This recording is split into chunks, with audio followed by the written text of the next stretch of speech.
So first, Absolutely. and I was Let's dig it all up. oh, no. True. You'll never guess. So sidebar. Yes. And also, I feel like I shouldn't have to remember everything. I know. Actually, I have to talk about this. 3, 2, 1. Hi, everyone. Hey. I'm Alicia. And I'm Meredith. And this is also a podcast with video for Patreon. You're welcome. I actually look kind of cute today, so you really are welcome. I pulled this together. I have been struggling all day. I was telling Alicia right before we started. We'll hear about it. You're bearing the lead. No.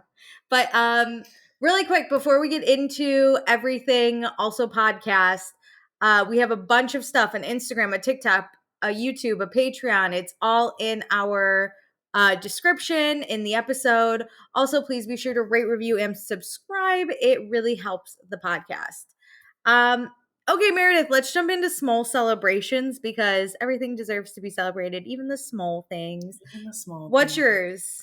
I had my company party this week and I got absolutely hammered. But my VP did tell me that she knows I'm the brains behind a lot of work.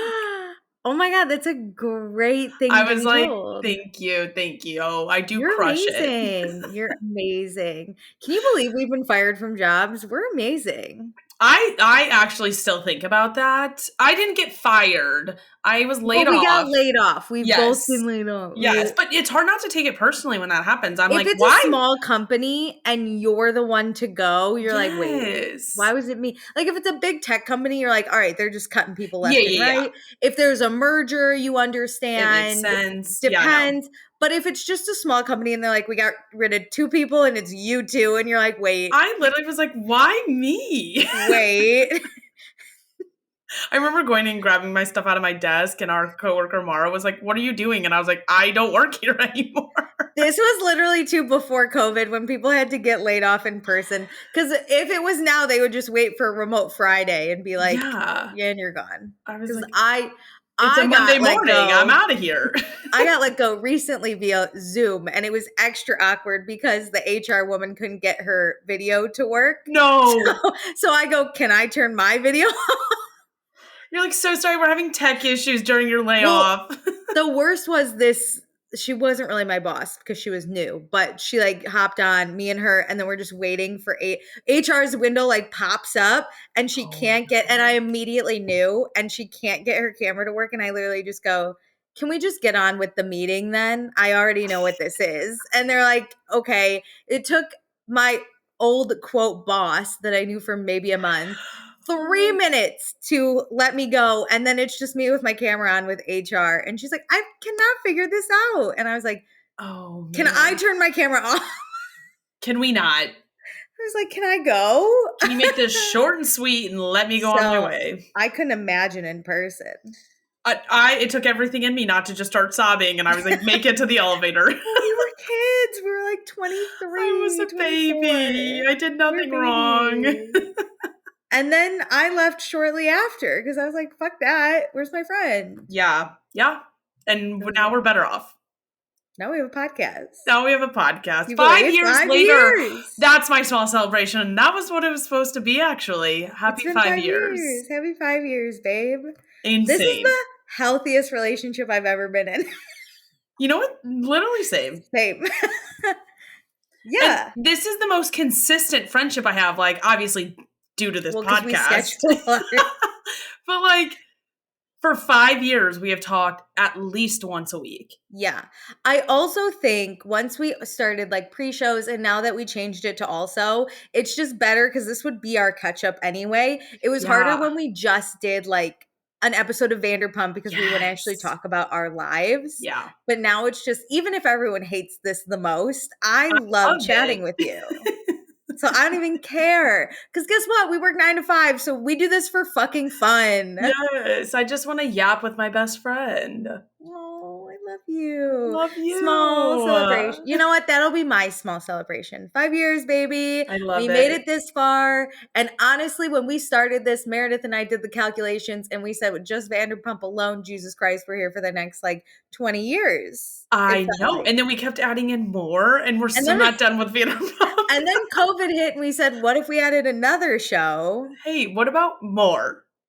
What if we just did it again? COVID really fucked it. We were so bored. We were No, like, I agree. let's just do it. Because we used to record this in person, believe it or not. Yeah, the first like few weeks. I I would used to say walk 2 over. months. Yeah. I used to walk over to Meredith's apartment because I had a roommate and she didn't. So it was easier to record. And then we would usually switch off on who brought the drinks. Yeah. We used to do a mix it up segment and we would Mix drink. it up. Oh my God. That's so funny. We used to try to mix it up. Oh my God. How wild where this has gone. Baby. And now, honestly, COVID really killed me because I'd be, even if you live next door, I'd be like, can we just do it remote? Please. Oh my gosh. Oh my God, that's so funny. 5 years. Crazy. Small celebrate. Gotta celebrate it. Huge celebration.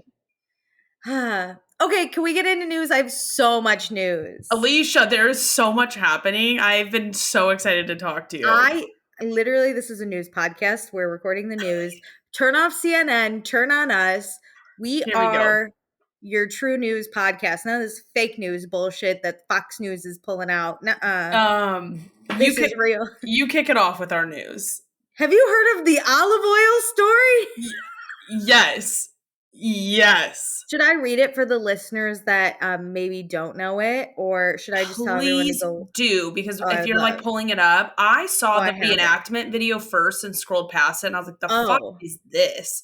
And then I finally got the whole reel of it. I might laugh while reading it. It is so funny.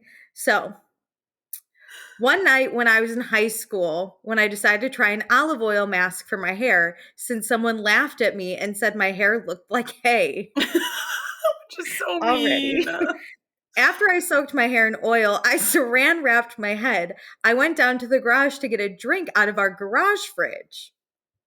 I put way too much olive oil. It dripped everywhere. The path became an oil slick.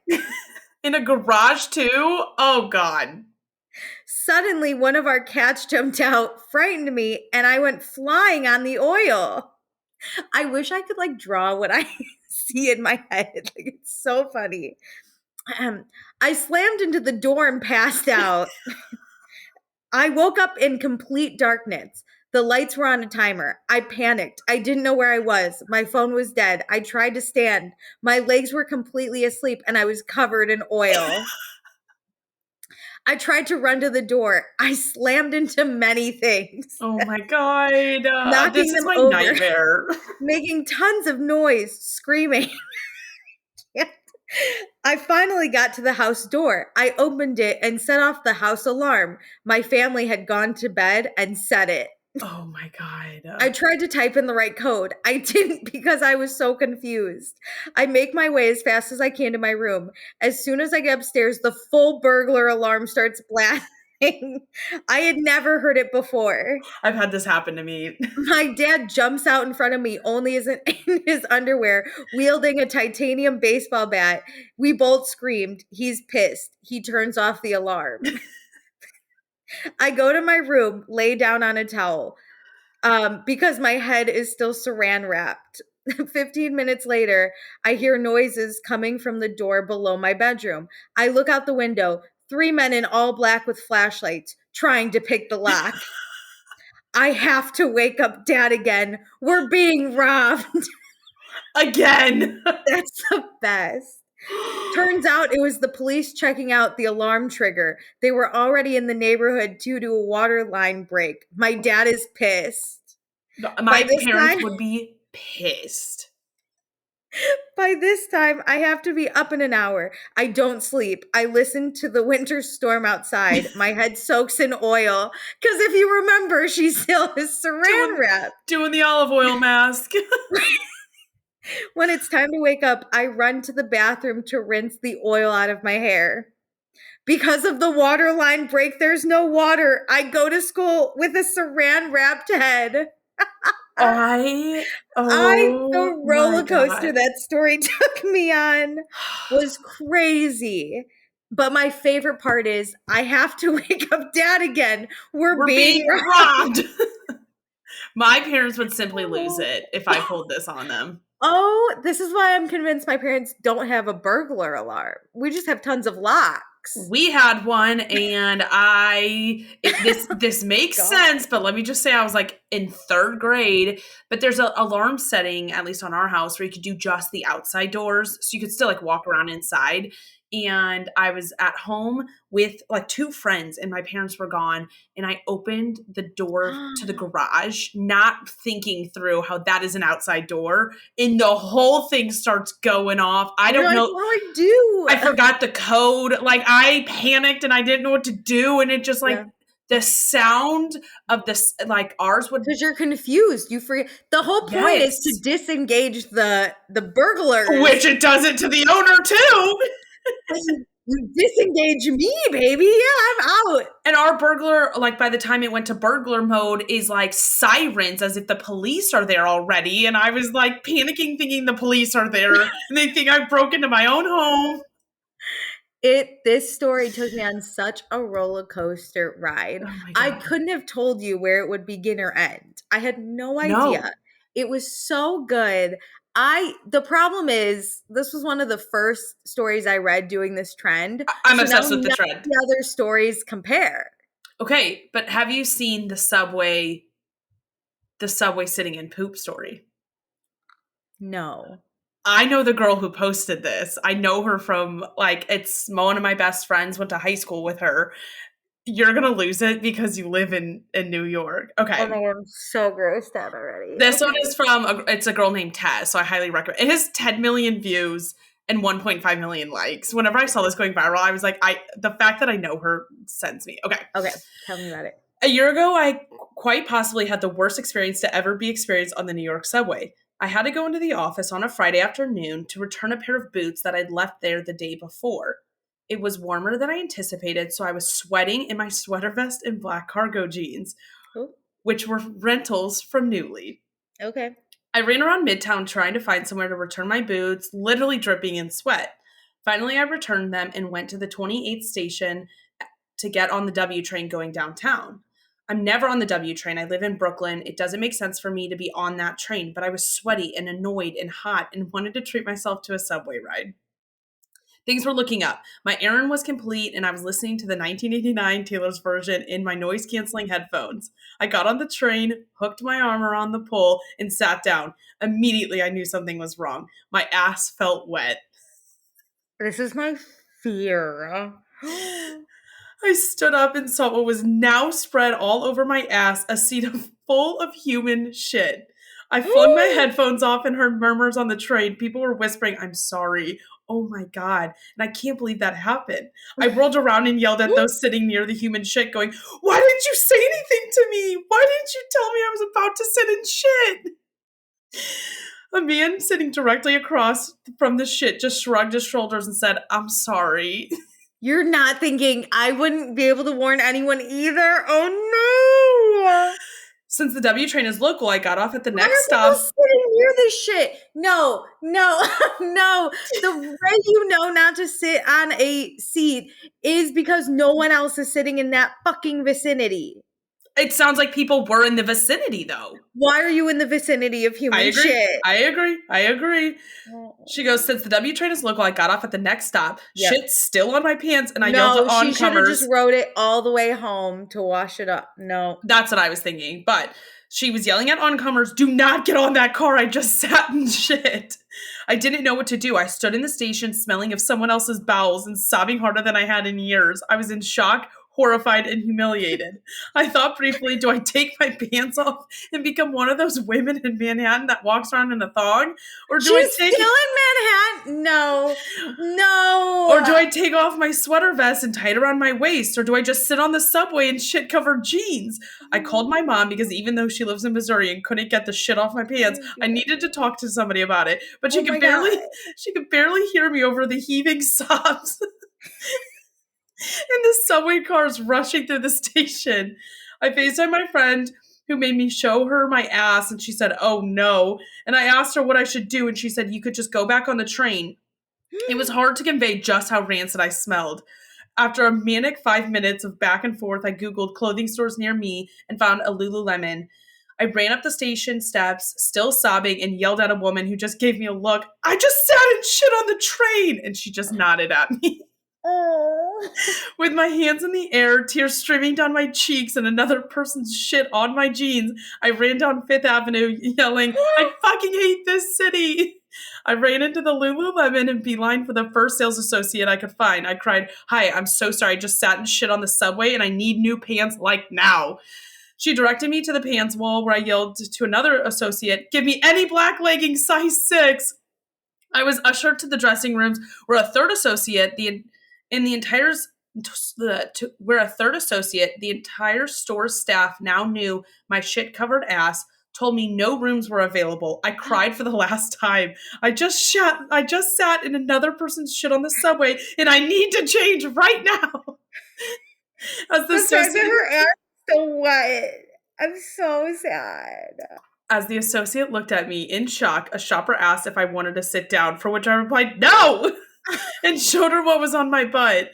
The associate unlocked the staff bathroom, gave me a Lululemon bag, and shut the door. I changed faster than I have ever before, carefully putting my shit-covered jeans into the bag, and immediately felt better.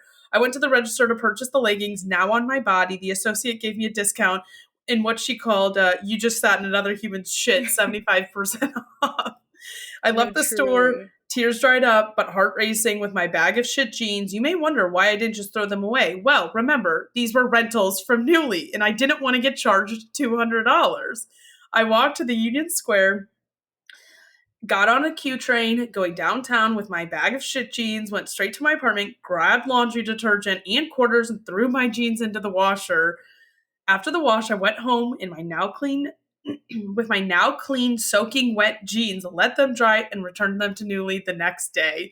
It took me months to trust a subway seat enough to sit down again, and even now, I always look before I sit. The worst part is I can see her in Union Square. I know the Lululemon she's at.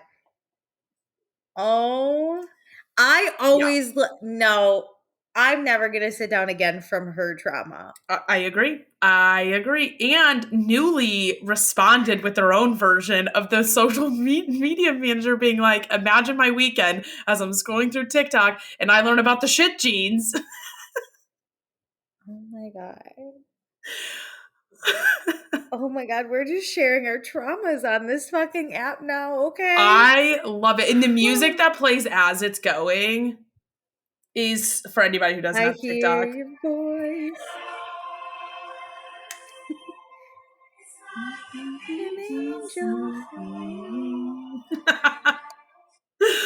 It's fucking so like good. A prayer, which is extra hilarious. Oh my God, I've never died. This trend is just incredible. That is so funny. Okay, well, I'm glad we got that out of the way. I have a PSA to all of our listeners. Yeah. Okay. And I'm going to need people to comment. So I'm really reaching out to specifically Patreon, but I will take other listener suggestions. I suggest we don't post this on any socials until maybe later. Not because it's bad, but because I don't need the outside world to find this out. Okay. Not yet. But after the shit story, I just feel like I want to keep something personal in my life. As I say it on a recorded podcast. Well, that's fine. I trust our listeners. If you take the time to listen, you can then give me your opinion. So, what are you going to say? It's not bad. Okay. It's written in the thing, in our shared notes. You would have seen something. So, I re-downloaded Bumble for the bit. And I come across this really cute guy. Yeah. And I was like, wow. And he's a liberal. So let's get that out of the way. Which, can I just say, I don't know what the fuck happened, but I deleted my apps on November 6th. And let me tell you, between November 6th and last week, holy shit, the conservatives are out. I feel like I'm scrolling in middle America. Do you know how many conservatives are in New York that are now out and about and proud? Shut it down. So the world's like that. It's terrifying. So in a week, I've maybe gotten 3 matches because I say if I see conservative on your profile, it's a no. And that's 75% of the people now. And I'm so scared. So anyway, this guy's a liberal, which I've been only swiping on liberals. I don't even care if you're uggos at this point, but he's cute. We match. I was like, oh my God. Here we and go. So I message like a really cute, like he asked what animal would you be, and you can't say like a dog and a cat. And I said I have a really good answer to this, but I feel like I need to explain myself over drinks to be like, would Oh, you I get like drinks? the hook. Bumble's hard though because I only have 24 hours to message, and then they have 24 hours to respond. And of Yeah. course, he did not respond in 24 hours, which I don't take that personally because I check Bumble every 48 to 72 hours, so I'm Yeah. missing a lot too. Anyway, he did have his Instagram on his profile, so of course I wrote down not wrote it down, but I like found his Instagram. I didn't follow him yet, but I'm debating: do I just DM him for shits DM and him. gigs? Do it. But what do I say? This is now what I asked the Patreon. What should I say to, or the listeners, if you want to DM me, what should I say that's not weird? Because now I don't have the opener. Do I say, like, hey, we matched on Bumble? Do you want to know what my animal would be? Like, it gets weird. It gets dicey. Ooh. But he put the Instagram in his Bumble, so he's No, looking I for think you someone should to reach message him. out for sure. But yeah, what do you say? So he Here's asked. the other thing. My Instagram is private. Do I make it public and then message him? No, I wouldn't make it public. Okay. Like, I wouldn't change anything Okay. about yours because he knows what you look like. He saw your profile. Well, I could also be like, you could just follow me and I'll accept you. Yeah, yeah. I'm on Instagram way more than I'm on Bumble, so I'll accept it within 24 hours. Oh, I But don't the know. question is, I'll have to how think do about this, but you, I'm curious what people would say. because I'm also not the type to just, hey, we matched on Bumble, you're hot, let's go out. That's not my personality, because I'll never again blow smoke up this man's ass. So if that's what he Yeah. needs, it's But not like, going to what's the happen. perfect, like, shoot your shot, like, What? just like Yeah. funny little bit, get in the DMs, text. Well, I'll do it. I think we give it till Sunday. The Patreon and the listeners are welcome to DM any ideas, and you can vote specifically on Patreon but if you're just a listener and you're like, that's amazing, DM the podcast, DM me personally. I don't really care. I'll take it all into consideration. And the one I think is most like me, y'all know me, you listen to me talk for 2 hours every week. I'll do it. I'm in. Bet. Fucking Okay. bet. I'll put a question box up on Instagram. Ooh, I love that. All right, open Great. to suggestions. Okay, so yeah, let's put it let's actually make it public. You can actually use this for the Instagram and TikTok. Yeah, Oh, actually, man. let's do it. I'll do it for the bit. Yeah, I'm curious what people would say because I Yeah, feel like how do you slide my in? texting game is not what it used to be. I feel like I Yeah. was really good in like middle school, high school, even college. The thing And is, now it's like, I have game in person. If you can't hear the tone in my voice, Yeah. it comes across terrible over text. And so I really, trust me, when we're in person, I have made men fall in love with me and then been like, never mind. Over text, they all hate me the same. So I feel like I'm the opposite. I get can it. be pretty suave over text, but then I just like, Oh no. I don't know. It's easier for me behind a screen to I like got text game someone. in person. But yeah, it gets dicey. I'm not sure how to move forward with how to in the DMs. Which I don't have my Instagram on Bumble because people have found me in the past and then stalked me, and that's also a reason I'm on private. So then I can control who sees my Yeah. page, because I don't love that then they have like personal info. I'm a big like I don't need you to be in my real life. We're on a dating app for a reason. Like we don't need to cross into each other's paths Yeah. until He's I public say on so. it though, and like I said, he put it in there, so he's begging for me to DM him, I guess. But yeah, so I don't yeah, just questions to people. Let Yeah. the people decide. What should her opening move be? Yeah. How do you do it on Bumble? Okay. Do you want to go news, or do you want to I think we have the same news for one of them. Mr. Luigi. Oh, hot Luigi. Let's talk about the United Healthcare killer. Wait, let me say this first. When I found out that he was arrested at a I didn't believe it. McDonald's, I was at a McDonald's.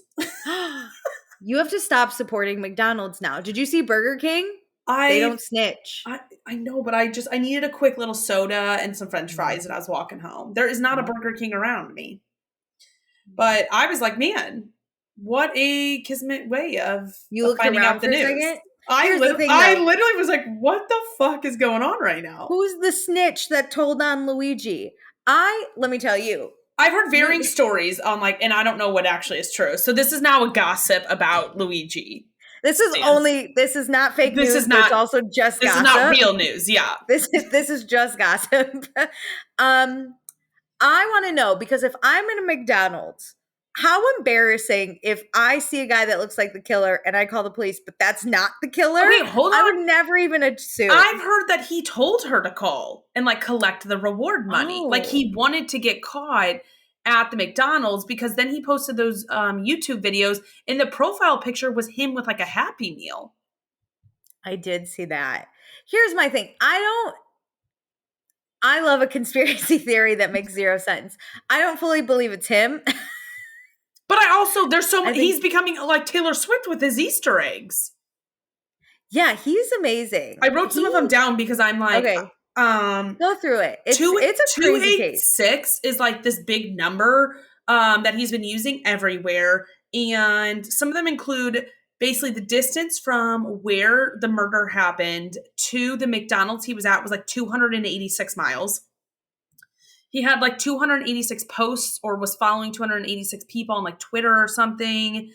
There was like a picture of a Pokemon he posted and the number of the Pokemon was 286. And then Insurance Awareness Day is June 28th. But like if you write it how like Europeans write it, it's 286. He's a whole fucking Swiftie. Is he okay? I'm kind of into him though. He seems attentive.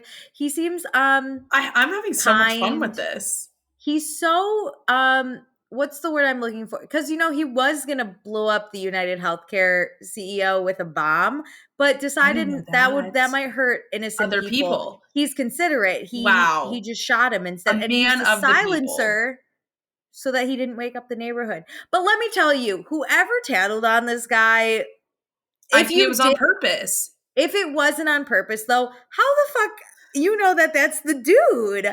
I would be like, that looks just like Luigi, and look away. That's the thing. I'd be like, love that. Do you want me to buy you another soda? Like, how can I help on your journey, sir? You are Robin Hood. 286 cents. Well, mommy Venmo. Oh my God. No, I don't know. I am so fascinated, but can I just say the fact that he's like an internet sensation is so funny. And I get people saying he's not a hero. He actually murdered someone, blah, blah, blah. But is it murder if the guy he killed inadvertently killed a bunch of other people? Is basically a serial killer. Yes, but is it like a bad murder? If somebody killed a serial killer, would we be up in arms about it?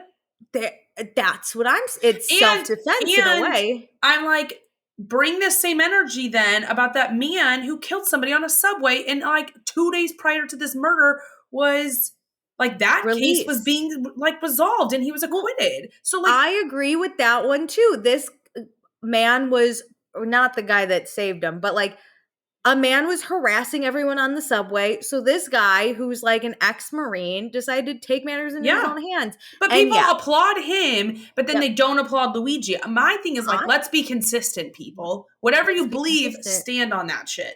Yeah, look, we got a terrible, corrupt, crooked CEO out here denying claims. And Luigi said, not on my watch. And I said, I support. And because he's doing what I want to do. I'm just not going to do it. Allegedly. He's allegedly doing what I allegedly want to do, but I would allegedly never do it because I'm A, lazy, and B, let me tell you, it would take me at least 50 shots to land one near a man. He is making a difference because guess what? Blue Cross Blue Shield walked back there not covering anesthesiology or whatever it's called. Like a few days later. That one, the McDonald's CEO brought back the snack wraps, and the the Arnold Palmer. Oh no, it's owned by Arizona. The Arizona tea CEO said we're going to keep our They always have them and Costco hot dogs never raising their price. They are doing the Lord's work. Those are the white men we support. Correct. And I found out that if you're in prison, you get free healthcare. So Well, Luigi with his bad back will actually get treated pretty nicely in there. maybe we all allegedly should start doing crimes out here. We'll be taken care of. Jesus. I wouldn't have to move to Italy for that. Yeah. I also love the Italian American community has really rallied around Luigi, and it is quite hilarious. He has the most Italian old lawyer. Oh, you know that meme where it's like, what about all the people he murdered? And the guy's like, what murder? That's this lawyer. What murder? I love it. I think it's so funny. This is one of my favorite days on the internet, like favorite times to be alive. Concepts of thoughts and prayers to the family that lost this man, but maybe hold your loved ones accountable. I would be like, Dad, stop fucking denying claims. What was he wearing? It sounds like he was asking for it. Just what was he wearing was crazy when I saw that in the comments. It sounds like he was asking for it. I'm going to bring the same energy that people bring about the rape victims. Like, let's... Concepts of thoughts and prayers, baby. Let's do it. Can't help you now. I wish I... No, I don't. I was going to say I wish I cared about the death more, but I don't. I don't think, like... It's right, but like wrongs, like all these wrongs don't make a right, and it happened. And I think it's highlighting a lot of issues. And so, yes, I will crack jokes about that. And now Blue Cross Blue Shield got anesthesia. So hip hip hooray. I don't even have that insurance. I have way shittier insurance. Luigi back on these streets. But this is also, sadly, the country we're headed to. So we have arrived. We have arrived at this station. We are there. I'm going to be locked up in my apartment, but you have my full internet support, world. Fight the good fight for me. I'm here. Yes. Like, let's stop looking at it if we're like left or right in politics. And how about if we're rich or poor? Because truly good fucking people. Yeah. We need to unite as a class system. Luigi didn't do it the right way, but he took action for the people that need it. I was going to say, but he did help a lot of people. Because now we got free Anastasia and the snack wrap. Okay. On to better things. I still have more news. Go off. What's your next? Let's just talk about it. James Kennedy got arrested. For domestic violence. Yeah. Domestic violence. After Kathy Hilton's Christmas party. I'm so disappointed. Yeah, and Kristen commented. She did that little finally. Mm-hmm. I mean, I'm not surprised by his behavior. It was almost just like I had expected more at this point. But I thought he'd grown up. I'm disappointed. I'm disappointed in him. Yeah, for sure. He's kicked out of the wolf pack. I hope Allie's okay. We can't have this energy in the wolf pack. It just wouldn't be right. So we accept Allie and keep her safe in our wolf pack. James, enjoy the street, you lone wolf. I'm worried because there's been like rumors or stories without like Allie or James confirming them. Like, and it's Allie's story to tell. It's not really anybody else's, especially for like podcast fodder. But I just hope she's okay. Hope she's okay. And I hope she gets to a place that like has an okay life, whether she chooses to stay with James or not. I just want her to know that people love and support her and whatever she needs. Okay. Yeah. I also heard he maybe started drinking again, but I think that's a rumor going around. Which that would make sense. Not that like, I mean, he potentially was doing this stuff when he was sober too, but I just don't want him to like crumble his own life. I want him to be the version that we all held him to and thought of him as. And all jokes in, it really sucks we wouldn't see him then on Vanderpump Rules because I want the full story. I want him to answer on TV about this story. Because they could brush it under the rug and just break up and we never get the whole story. Well, they had that Kathy Hilton's party, like you said, and then he got arrested. And she did a party that like the next day with, I think, Windsor. And I was like, man, that must be so hard to like plaster a smile on your face and just like do this shit. And then he's like promoting his next DJ events and all the comments are like, the fuck? Yeah, he was just posting a DJ event and I was like, I don't know. But yeah. So there's that. Do you keep up with any Barstool drama? It's all I over my For I You page. do. I do. This Okay, Brianna chicken fry. I don't a lot, mostly because I didn't know who Zach Bryan really was. But then I got into that whole thing. I also just dislike Dave Portnoy, but that's a Yeah. separate issue. But I get all my sources or all my info from other sources, so I'm directly not supporting Dave Portnoy. But so I don't know how accurate this is, but basically, Brianna Chicken Fry, Yep. right? She had a podcast with she has a podcast, I don't really know, with Grace O'Malley called Plan Brie. And I know about this because I love Grace O'Malley. I think she's absolutely fucking hilarious. She was the reason I would even remotely stop at their TikToks because I think she is so funny. I agree. I I want to see found her. Grace whenever they did that.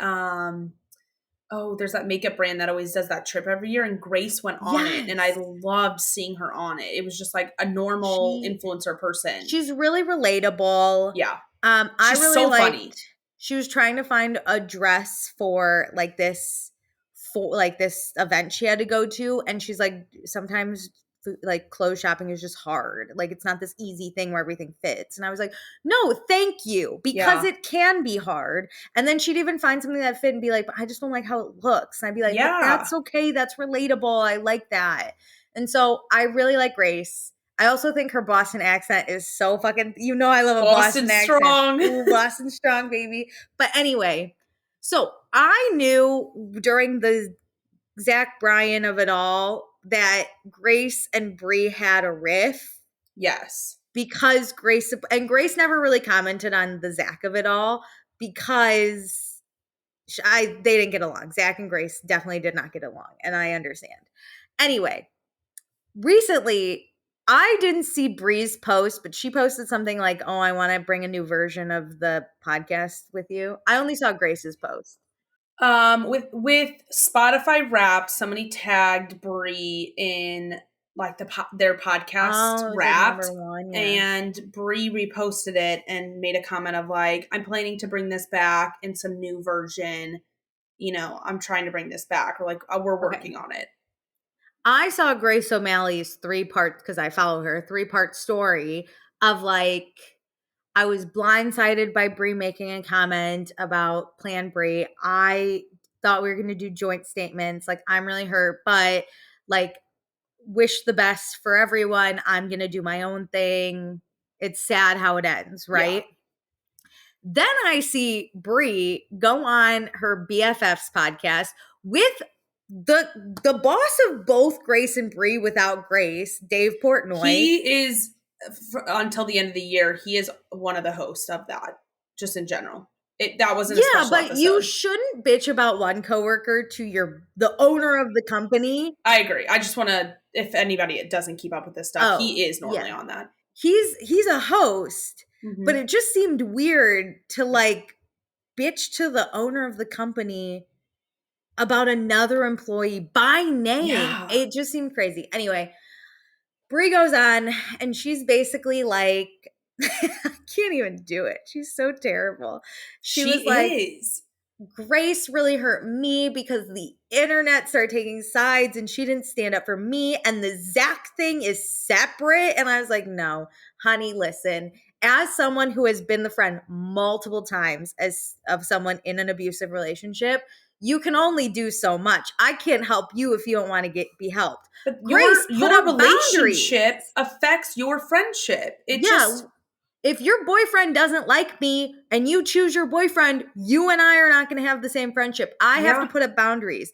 Zach supposedly like yelled at Grace one time, like they got in a verbal altercation like crazy. And I understand why Brie like then supposedly took Zach away and like had him calm down in a room. But if I'm Grace, I'm like, that doesn't mean it doesn't hurt. Yeah, like you left me there. You like leave New York to go travel on tour with him, and we have to record this like remotely now. It seemed crazy, and you have to set the boundaries when your friend is dating someone that you think is terrible.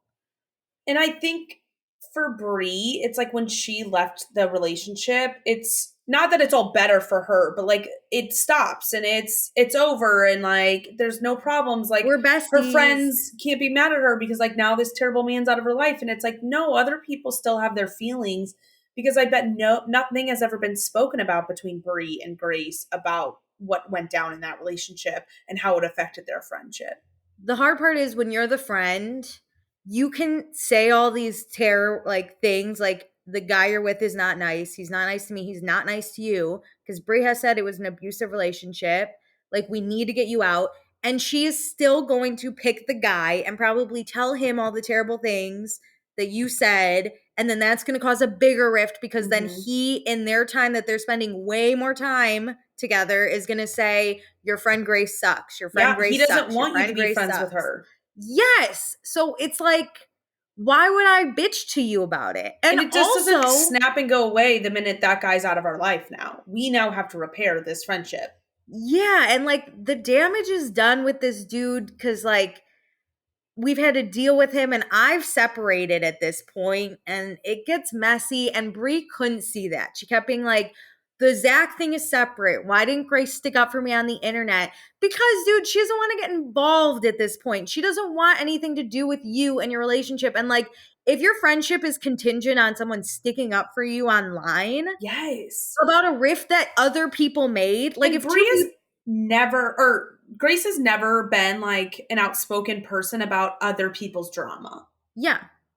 But like, can you imagine if, I don't know, people start being like Alicia versus Meredith, and everyone starts shitting on one of us? I'd be like, it's kind of ridiculous, but like, what do you want me to, what do you Well, want us to do? especially when Brie did do shitty things. If I think you that's the didn't thing. do anything, I would immediately come out and be Be like, like, what leave her the the fuck's fuck happening? alone. This is Yeah. nothing. But because she did like victim shame her Yeah, and that was public. That was like crazy. choose her shitty boyfriend over her best friend for years and years and years and Mhm. kick her best friend off of the podcast, like I would not step up and say anything publicly either if you did that stuff to me. Yeah. I've been in this situation at least 3 times I can think of where I'm the best friend, and I have been in an abusive relationship, and let me tell you, from being the friend, I knew. I was like, I'm not gonna tell my friends any of the bad stuff.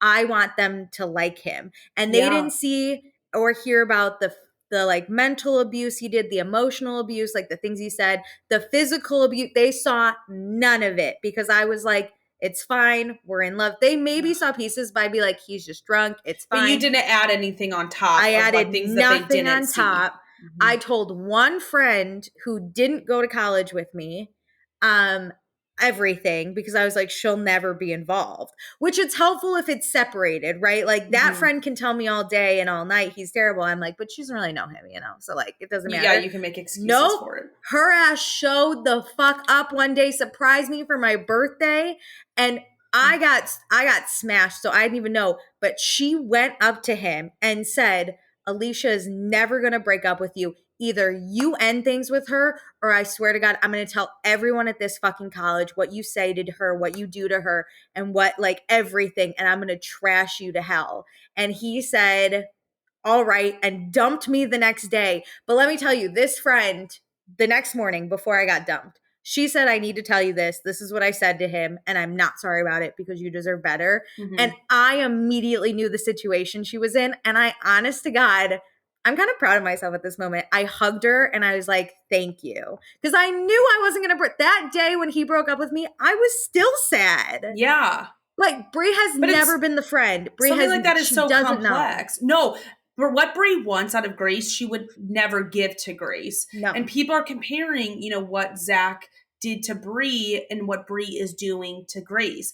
And I don't think, Brie is like as bad of a person as Zach I don't is. think she's abusing her, but I think No, she's but manipulative. yes. And I'm like, you are asking for a hell of a lot from your best friend when you won't even show up and give her the bare minimum. Yeah, because the podcast was very like, she never checked in on me. She knew this was the worst It year of was my life. And I was everything like, was about her. she's going through a friend breakup though that you initiated. Like, she almost has to be the one to be like, I'm stepping back because I'm looking at my friend and she doesn't care about me. And Grace isn't upset that she's not on the podcast. It's that you blindsided her the same way you're saying Zach blindsided you Yeah, it's publicly. crazy. I But I just can't I imagine love treating Grace. somebody like that and then going on a like slander tour and doing it so publicly. Like, But can you thinking you're gonna get imagine? good press? Well, can you imagine if Grace did this? Brie would have like a fucking meltdown over it. Yeah, it wasn't great. I appreciate it a little bit because from the clip I saw, it looked like that guy Josh, who's also on the podcast, and then Dave Portnoy were a little like, well, Grace was also probably hurt. They didn't do enough because they obviously choose Brie over Grace, I Yeah, think. But I think to an extent, specifically Josh was like, you have to look at it from Grace's side where she was hurt and she couldn't talk to you about it because you like kind of iced her out. that makes sense. But they didn't hold her enough accountable because Grace or Bree still was like, but Grace just bombed me with all this stuff and I felt sad in myself. I gave her everything. I brought her to That's what I Barstool. I gave her a hate. job. But Ugh. dude, I would do that for any of my friends. I would do that if you were like, hey, I am moving to New York because I don't know, I want to follow my dreams. I'd be like, live on my couch for free. But I would never be like, Hold it over my head for the I rest of made my her life then. everything. No, I did my friend who I love a solid. It shouldn't be a tit for tat. No, and I feel like now finally where I'm at in life, I know how to see those friends who are very transactional and they hold on to everything Yep. rather than just living your life with your friends and the people that care about you. So the question is, did Brie think she was going to get good press from this? This happens so much with like celebrity people. She's I'm getting like, why do you think this roasted. was a good She idea? should have just shut the fuck up. We all would have forgotten about it. But she lit the flame herself. She can't help herself. She thought she poured gasoline on Grace, but she really lit herself a fucking flame. They were already roasting you. Why did you think people would change their mind? Because I think with Zach Bryan, everyone was like, "Oh, She got a little goodwill and she said people love me now. And it's like, yeah, I could do no, this." no. We just hate him more. Yeah, they're like it. That was crazy. I literally was watching the clip, going, "Did she think this was gonna? She think this was it? She ate with She this? has lived 1,000 lives this year in like social scandals.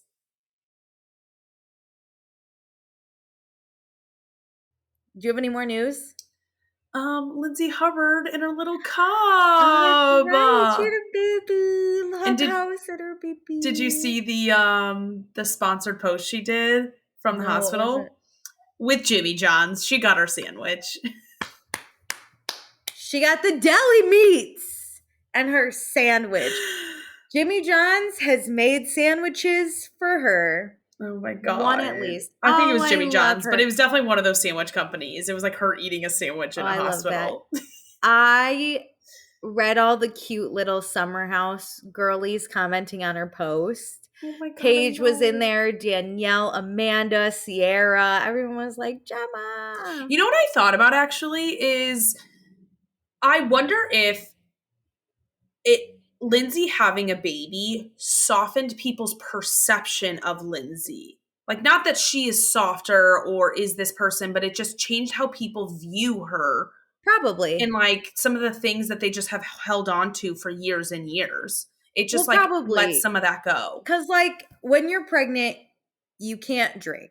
And Yeah. Lindsay gets her most Lindsay self when she drinks, Yeah. which is when the fights start, right? Also, when you have a kid, you can't. And this is just, I mean, if you still want to do these things, fine, but this is just my In general. perception. Yeah. You don't have as much time to go out as much. You probably don't want to leave your baby as much. You stay home. You start, I don't know, cooking more. You want like a safe space. Like, listen, if I had a kid in my apartment, it would nesting. probably always be clean because I'd want the kid to be in a clean area. If I'm by myself, I'll trash it up for a few days. You know, so I think like it how she's living her life has just changed. Yes, and this is for men and women too, because I think men also perception gets softer when you have like a child as well. But yeah, I think the no drinking thing probably helped people get along with her better. Yeah. Because she then always has to be clear-minded. And I think if you're pregnant, you're not supposed to get really upset. So I'm sure she was like, I'm gonna step out of this. Yeah, like, It's not worth me arguing it's like perception too. Like, this doesn't matter as much anymore. Like, my kid because matters I to have a me more. child. Yeah, Yeah. like this is petty, stupid TV bullshit. Like, I'm not going to engage in half this shit anymore. Yeah, I have a kid to worry about. Which is Something the that, same way with life, right? Like some people have a kid and they're like, I don't really care about my career as much anymore. Like I'm gonna log off yeah, at 5 and that's which that. something that It's not annoyed what me is kids I do. don't know if she did this interview before having the baby after, but I think she might have been on the Hot Mic podcast with whatever the producer is from Vanderpump. Yeah. And they were asking if she was going to go to the house next summer. I'm like, she's either about to have a baby or just had a baby. Why is this the focus? Also, who cares? I would love to see Lindsay always, Yeah, of course. But like truthfully, fire them all and put them back in New York where I could see them doing jobs and stuff and bring a I new cast in. That's know. the cast that needs to be recast. The problem Cancel is Vanderpump, recast Summer Summer House. House has done well with transitioning their cast, but they Yeah. never went young. Like, they don't go younger to get back closer to what it like originally They started tried. as. Like when Paige started, she was 23. They brought in Amanda, who was Yeah, but you got young. to just keep doing it. Like, I know Kyle you have is to keep 100 bringing years in. old. You have to keep bringing in the young because now it'd be weird if a 23-year-old walked in the house and the next closest age is 33. Yeah. That's crazy. At least when like Paige showed up at 23, Amanda was like 25 and like Lindsay was maybe 28 and like there was Yep. still something we all had in common. Yep. It fucking like you don't want to cast me. My back hurts and I'm tired always. I want to see these spriteful little kids show I up and drank be like, once this week and I cannot drink the rest of the week. I'm right. so unwell. Yeah, ouch. So, but the crazy thing is, I would be like the youngest to enter the summer house Yeah. because even Paige is older than me. She's a year older. My Yeah. back hurts. How are they doing this? It's wild because Kyle and Lindsay and Carl and Amanda are I mean, it so was much of built the on their original show, shoulders. Yeah, but you've got to be able to move past the originals though. I agree. Like, I wish one of them had a younger sibling that could be like, They we're really bringing her should and have her put friends. Austin Kroll's little sister in that cast. Oh, she would have been fantastic. Yeah. And it could have been like her and her friends are coming and they take over because That literally could have been the Kyle goes to, handshake from Austin and yeah, like that would have been into really nice. Plus, like, I would love to see Lindsay's day to day. I kind of miss watching. This is my biggest issue with Summer House, and I would bring this up to Andy if he ever asked me. I think Summer House struggles without the nitty gritty day to day. Like half the fun in the season 1 was watching like Carl walk down the street and being like, "Hey, is Mr. Decker there so I can sell some dental yes, insurance?" and he And like Lindsay lost coming his out of a job. subway. Yeah, Lindsay coming out of Yeah. a subway going, "Okay, I can talk now. Send the numbers." And you're like, it's so fake, but it's so good because we can relate to that. I don't care as much to watch everyone like influence their way. I get that's the way No. of the life, but you give me a few bankers, give me a few rando The marketing. problem is that most of their Like, companies won't let them do the show though. Like Jesse had a real job and he got fired. I do remember he that. had to leave the company. And same with West. He had to leave. He told his original company that he was going to do Summer House, and they said no, and that's why they laid him off.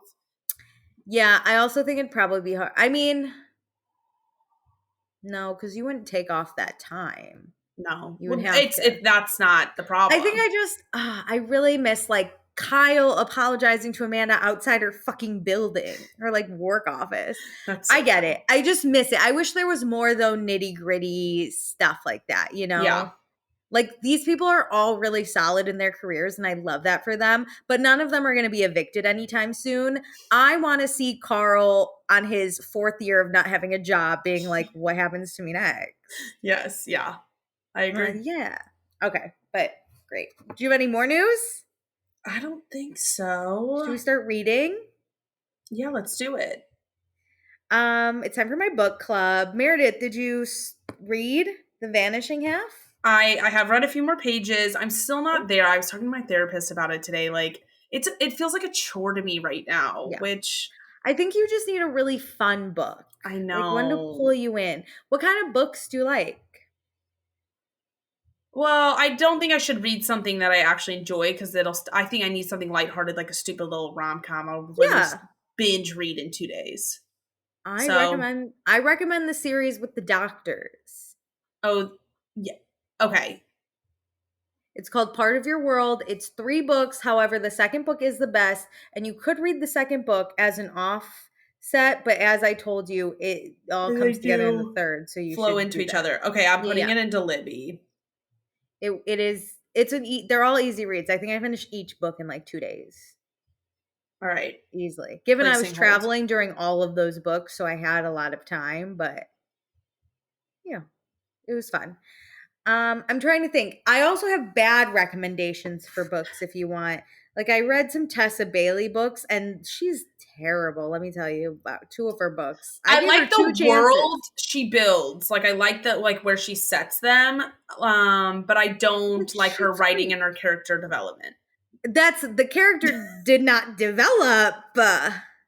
And I'm still mad about it because I'm gonna do a reading wrap up on TikTok at the end of the year. Ooh. And that Tessa Bailey was the first book I read in fucking 2024. And I was like, the hell is this? And then I read another one of her books to be like, I'll give her another chance. Nope. I think Nope. you gotta Terrible. just separate them from Or like other books you read because they're just a whole different it thing. doesn't matter. I separate it, but I also just like, if I don't like it, I just don't like it. Like I know. I know because There's these a are certain like type of writing I like. yes. And I Tessa like Bailey character books are development. like the TikTok stupid movies that I catch Yeah, myself yeah, watching. it's so bland. I watched Have you another ever one, by the way. I can't wait to hear about it. Wait, have you ever read Emily Henry books? Those are also light and fluffy and fun. She's the one that I haven't read hers, but I have them like saved into like to Oh, read. she's really good too at like a light heart, funny, little like cutesy one. Okay. Um, I finished my vampire books, all the ones that are out I've read in this series called The Crowns of Nyaxia. Okay, wait. Nyaxia. So where did we leave off last week? You told Okay, me okay, that. okay. Remember there was the duology with the Yep. Hunger Games, but then they had to, okay, great. And then the best friend is going to have a duology. Yes. Okay. So I I'm here. read the first book. The second book's not out yet. The first book in her duology. Okay. Wow. I was skeptical. I told you. I was like, I hate when the best friend goes off and I have to no. Let me tell you. This the male main character. Holy, I was sweating reading about this man. Really? He is so cute. And I also love picturing a really big, like not lumberjack, but like vampire, lots of muscles, like dark. And he just like wants to hold your hand. That's so cute. That's like I think we've talked about this. I want a guy that looks conservative, votes liberal. Like I need this like I want a guy. man. I want him to who's look like sensitive and he's gonna sweet. eat you for breakfast. Yeah. But really, he just cried this morning. I want him to look like he's gonna snap me in half. And then he's but always he's like so mad. nice. But then he wants to hold my hand. He hates everyone. Except me.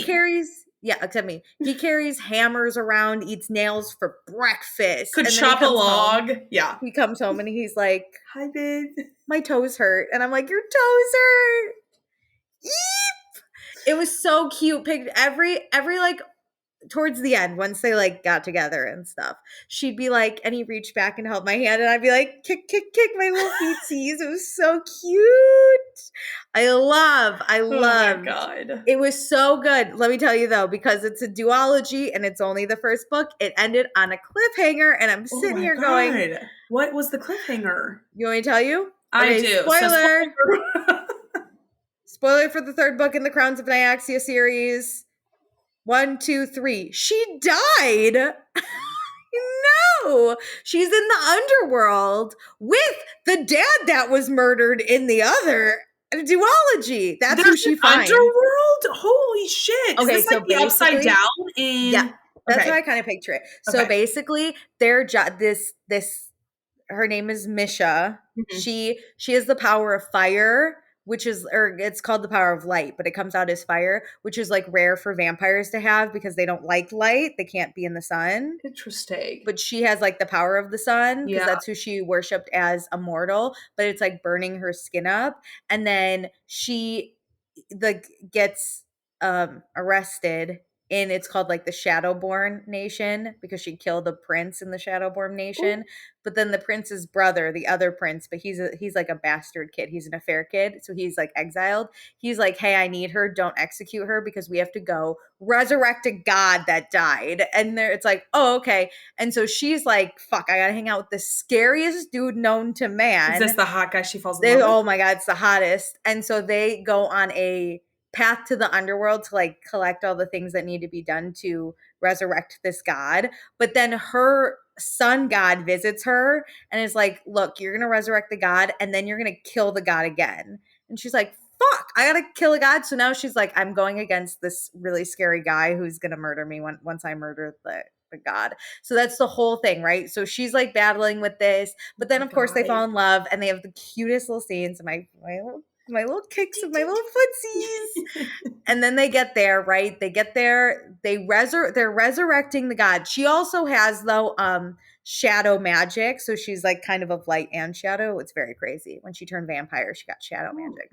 So the hot guy is like, "Hey, you're gonna have to help me resurrect this god with your shadow magic." And she's like, "I thought I was just fucking here to like light the way, basically." And he's like, "No, I have to give my soul so the god can resurrect. So I'm gonna die." And she's like, wait. But the spell's already happening. And she's like panicking. And then her sun god shows up and is like, "All right, time to kill the god." And she has to then kill her guy. Yeah. And she's like, "I'm not going to fucking kill my love of my life." So she ends up killing her sun god, which causes a whole nother thing because then her hot guy comes back and was like, "What the fuck?" And it turns out the spell was fucked up along the way, I think, because now this hot man has the power of a god. From the sun god? Yeah, no. The god they were trying to resurrect actually didn't come. It just went into he just got his power. Yeah. Which is crazy. But then all the other gods show up because there was like 12 of them. And they were like, "You fucking killed this god? You were supposed to kill the other god." And then they're like, "Well, we have to kill her now." And the hot guy's like, No, please don't do it." And then they kill her.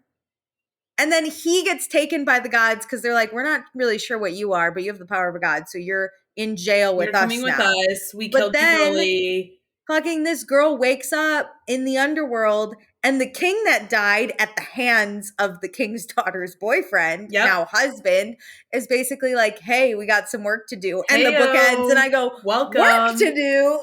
Jesus. That was crazy, right? Spoilers over. Wee woo. So crazy, right? Damn. So I finished that this morning. When does that book, the new book, come out? Listen, this book just came out November of 2024. No. So I gotta wait like a year probably. Damn. But it was crazy. And can I just say, I didn't realize how kind of terrible ACOTAR was compared to other fantasy books. Because ACOTAR is the way I got into fantasy. It's an entry point. That's all it like was you have my to remember. Entry point. And like, to be honest, Fourth Wing's not that great.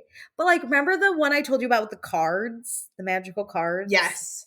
That was fantastic. And this book was fantastic. Like, there are just better books out there. And this was one of them. And it was so good. And you're just slowly, edge of my seat.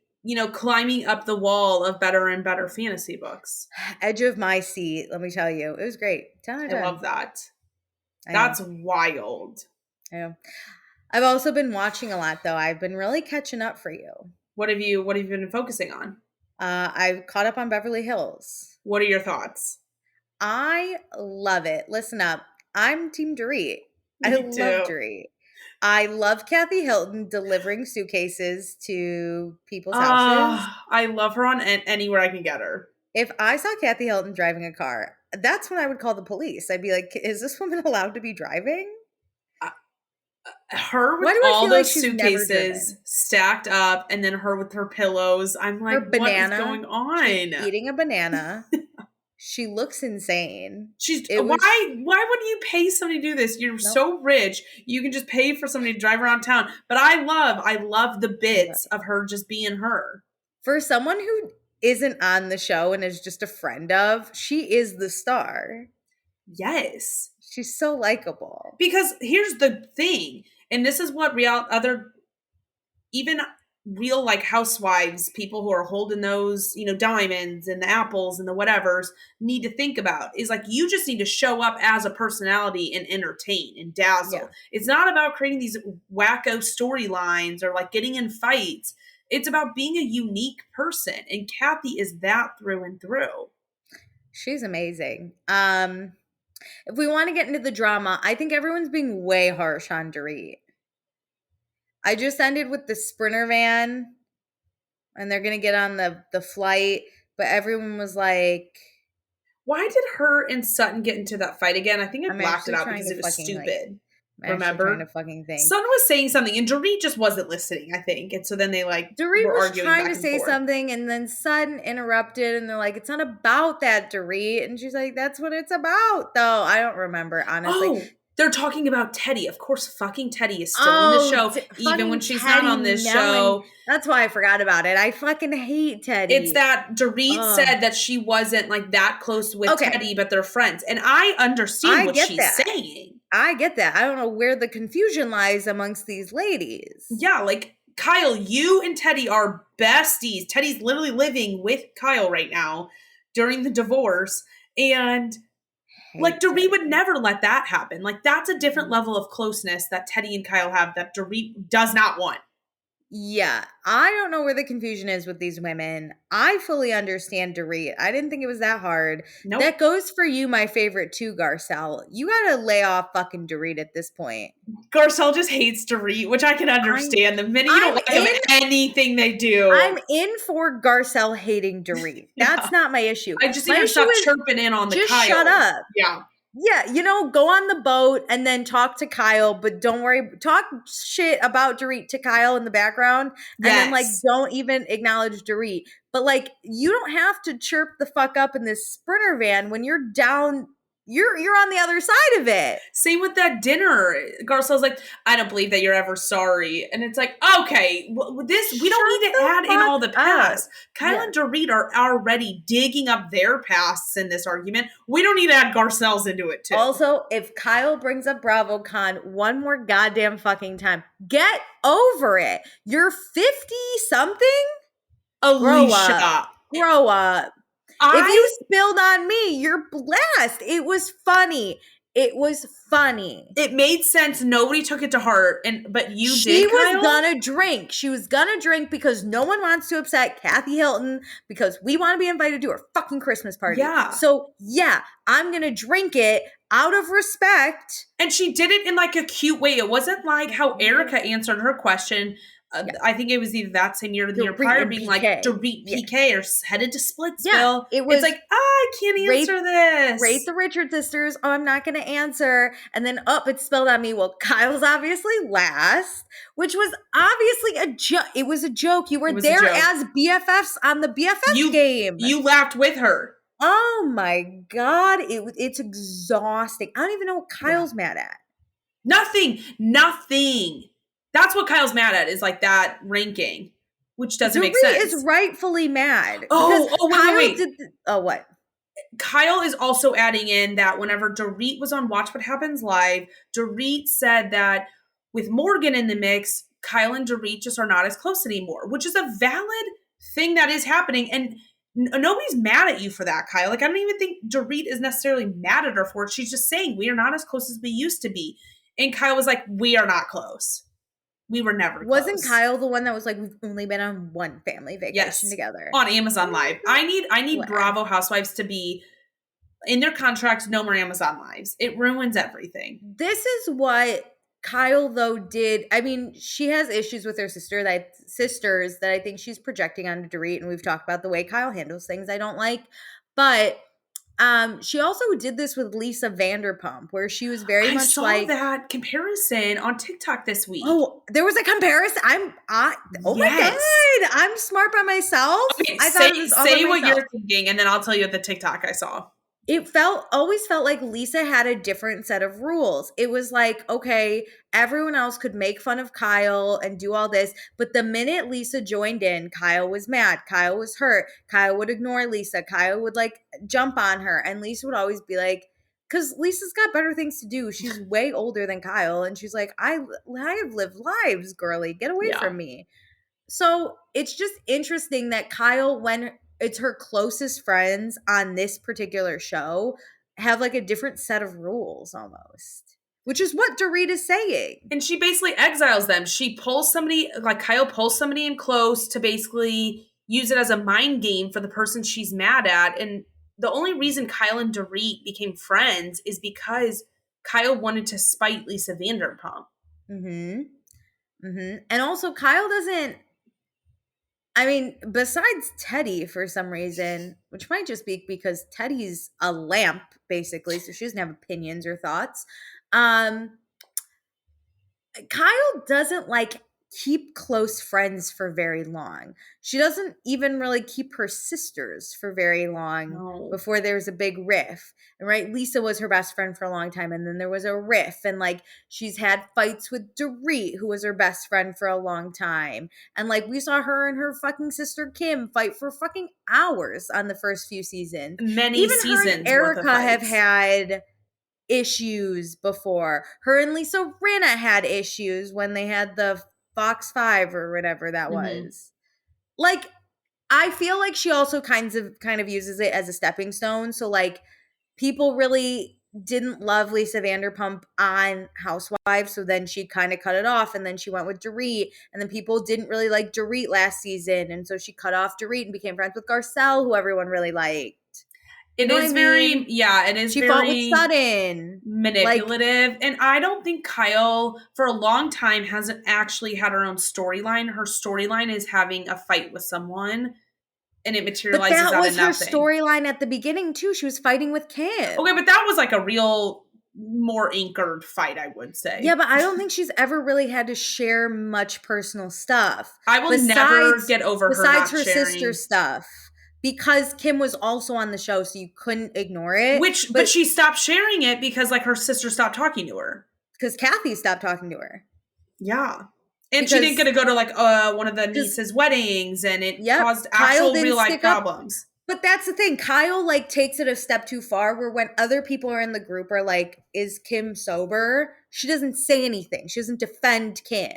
She sits there and yells at Kim when Kim calls Eileen a beast, which was so called for. It was hilarious. We all loved it, right? Brandy was sticking up for Kim more than Kyle ever was. Lisa Vanderpump was sticking up for Kim. Like, that's why Kathy and Lisa are friends. With friends like Kyle, who needs enemies. Isn't a real person, and that's why the only person she can be friends with is fucking Teddy Mellencamp, who we want to stop being shoved into our faces. I hated that Teddy was mentioned so much last episode. Garcelle was just like, Garcelle was literally like, Teddy's gonna love this. He's gonna love it. Because Garcelle hates Teddy. We all hate, what that guy at the Miami Why do you keep shoving? It was BravoCon. These women don't want Teddy anymore. Why do you keep shoving her on us? Yeah. Leave it alone. And then Dorit didn't say anything to defend Teddy. Yeah, because that's a terrible choice. We all don't want to be shoved with Teddy anymore. But Dorit's right, though. Why bring more attention to it? If you actually love her and her friendship, like, there's no reason on doubling down. The audience hates her. You're not going to be able to argue with this one guy over why you love this person. Yes. And he will never see it because that's also TV, and you can love her in real life. And you could convince me, Kyle could, like, one-on-one in a conversation probably convince me that Teddy is great in real life. Sure, maybe. But, like, why do you care that much? And you're not going to convince me that Teddy and Dorit are close at all. Okay? Dorit is friends with Teddy only because of Kyle. If Kyle miraculously disappears, Dorit and Teddy aren't keeping in touch, baby. In a friend group together. They themselves are not the link. It's that they are, like, linked together through other friends. I have friends like this. Yeah, it's the same relationship I would have to, like, one of your friends. We're like, cool. we can hang out, but I don't necessarily care that much about this person. It's how it is with like your friend Allie. Like I've met her, I follow her on Instagram now. I will like her stuff. I'm sure I could comment on something, but if somebody was like bashing her on social media, I wouldn't be like, I gotta go to bed for Allie. I don't know her that much. Yeah, the fuck. It's so it would be weird for me to stick up. Even Allie would be like, what are you doing? Yes. Yes. Stop talking about me. So it's weird. It's all weird. But I caught up. It's a good listen. Beverly Hills, though, I gotta say it has yet to really disappoint me in a season. It's usually pretty solid. These ladies are crazy. It's that theory we have where they have so much money, they don't really care. They care what people think in like the society way, you know, just like general but they don't stuff. Kathy but they don't care at the out same here time. Eating bananas. Kyle's arguing with Dorit about fucking Teddy, which no one cares about. Yeah. I don't even know who's the new girl. Bose? Jennifer Tilly. Oh, I thought you were gonna go friend of. Bose, it seems amazing. I want to do a timeline on her. We don't see enough of her. You know, I want to do a timeline on her because Tilly? She has cool stuff. Is Jennifer Tilly the crazy person? Yes. She was like, I loved watching you guys fight. And Kathy's like, I know, it was like a tennis match. And Kyle was like, what? Why is Kathy Hilton friends with Tilly? That's crazy. They're fucking loaded rich people who are quirky. Also, I love that Sutton makes more in a month from her ex-husband than I make in my entire lifetime. 4 years, 5 years. Jesus. And if we're going to talk about it, I think Kyle's being dumb, not filing for divorce. This is what drives me nuts, is I need to understand why she isn't. Like, talk me through it, because I want to see that journey for you. Is there a reason that maybe you feel like you and Mo would get back together? Or is it just really hard for you to, like, sever your family, I think quote that's unquote? It. I think or it's hard for her like, to what separate. is it? Because like, I only find it annoying. I only find it annoying because we're not talking about it. I think divorce is so final, and she's talked about like being alone. Mauricio looks so good, and she's like, what the fuck kind of thing. But I understand you have so much love for this person. You guys share children together. You've shared a life together. I understand that, but you cannot assume that the divorce is going to go as smooth as you want it to go. You cannot assume that. You need to file. You can't do this whole like, he said he wouldn't have his company without me. I get it, but people are vindictive in divorces. And like, you're going to hire a lawyer, and that lawyer's responsibility is to like serve your interests. So like Mauricio's lawyer will serve his interests in making sure Kyle gets the least amount. Yeah. And I understand they have daughters, so like together, so they might not want to like totally screw each other. But I don't think they would, but that doesn't mean think they would. But I think Mauricio's lawyer could easily somehow be like, well, Mauricio's going to keep the company because it's like, it is his company. Yeah. He put the money into it, even though like you were at home and homemaking and like keeping that together. But he like I could see how that works. Like, and a judge could decide that. Like, it's not just so cut and dry of two people deciding. And if that is, then you wouldn't actually go through lawyers in the court system. Like, you would go through mediation and like write something up. But I bet you wouldn't. I bet do it. I bet you wouldn't do it that way. You have to do it. Like, don't wait on it. Just and send the divorce. Every day, honestly, it's to protect your own stuff, because every day that they're still married, everything I think is still considered community property. Yep. And on the flip side, I think PK is going to try and rob Dorit blind. Girly pop, you got to get yourself. This man hates Dorit. I can't believe I didn't see it before. He hates who Dorit is right now. He wants his met Dorit and started dating her, and she wants to go to all my parties, and she like wants to be. Because he did say that. He's like, you used to be just like my pretty little thing. Yeah. And she used to go out with me. And she's like, I have kids. We have kids. We have a life. He is, first of all, who's the cunty ass waiter that showed up and was like, what can I fucking get you? And I was like, yo. And she's like, is it okay if I drink in front of you? I'm like, get a fucking drink. You deserve this. That man said, I don't want to be with you. And you are so sad that he left you. Yeah. Shout out the country waiter though. That was like, do you want a drink? And I was like, yo. It's like, babe, you know what her order is. Dorit. Belvedere, I was like, this guy 3 knows who lemons, Dorit carcass is. out. You know who Dorit is. Don't even ask. Don't even play. Yeah, PK's a loser. Yes. I don't like PK. Ugh. I don't know if I've ever. I'm really happy liked he got him, sober. I think that is really great, and I am great. very happy he did that. I do think it's kind of ironic that he gets sober and then is like, I don't want to deal with any of this anymore, though. I did the thing you asked me to do, but I'm out. I do want to know, though, in the event of PK and Dorit breaking up, is PK becoming friends with Lisa Vanderpump again? Or in the event of Dorit and Kyle breaking up, is that's Dorit what the internet friends wants. with Lisa Vanderpump The internet again? wants Kyle out on Beverly Hills and Lisa Vanderpump back in. I would How iconic if they reversed the transition and with the new Vanderpump cast, then they rolled into Beverly Hills and Lisa leaves her restaurant and goes to Beverly Hills. Goes to meet up with Dorit. Yeah, and is like back on the show. We should be producers. We should. We really should. Question. Oh, fuck. I just had a question. Oh, question. Does Kyle have anything else going for her besides this show? Like, how does she make her money? I know she's rich by birth, but like, how does she make her money? She was not that rich by birth, but she did, what was it called? The Scream? No, Halloween. Yes. She was a child actor, and then she's been a like producer on some shows and movies. Her Bad Lifetime movie or whatever that was. About the show about her mom. Yeah. Yeah. And then she produced another like movie or something, and then starred in the like Halloween sequel. But I don't think she's been working on anything that I know of. She does her Amazon Lives. Does Dorit do anything besides the show? Is that swimsuit line still going? Oh, the swimsuits. I don't know. Because here's the thing. If they reverse Kyle out, she better file for that divorce because Mauricio is not going to give her shit. She's not going to have money. She's going to end up like Erica Jane. In a little casita. A small little house in the valley somewhere. No, she still lives in Beverly. Erica Jane's doing just fucking fine. Gosh. I have to say, though, Erica is one of those sleepers that every season, every episode, it changes with her on my thoughts.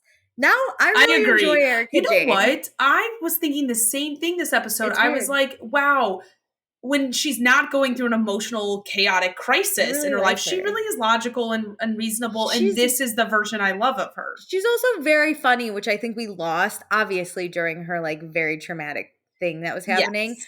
And I understand that, but also it was just, like, not enjoyable to watch because her husband... She was her worst version of herself. Her husband did so many terrible things, and she did not understand that there were other victims, which was my number one issue. But now that she's living in this small little house with her small little pool that has ducks, and she talks to the ducks in the backyard, that's hilarious. She's just very funny. Yes.